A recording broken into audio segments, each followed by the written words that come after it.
Okay, Jess once again for another tip of the week. Here what I'm going to do, I'm going to overhook over this arm here, here, and control the wrist, okay? We often, quite often in grappling, when I have hand up in this position here, I can be perhaps in 50-50 here, up just moving here, okay? What I'm going to do, I'm going to be turning sideways. I'm going to pretend to go for a hip throw, here, okay? Pull this hand down and jump as if I were going to do a flying triangle.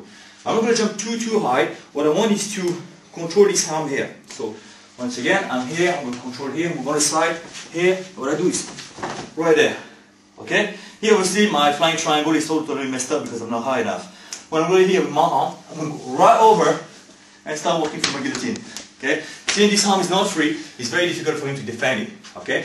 So, also it's a good exercise to start to practice your flying triangle. Some people don't jump quite high enough, so gives you something to do to practice it. So once again, 50-50, I go overhook here, control the wrist, go for a hip throw, so he loses balance, he brings his body down. Now I'm going to jump straight over here, up, grab, and here I've got my guillotine. Okay, that was the tip of the week.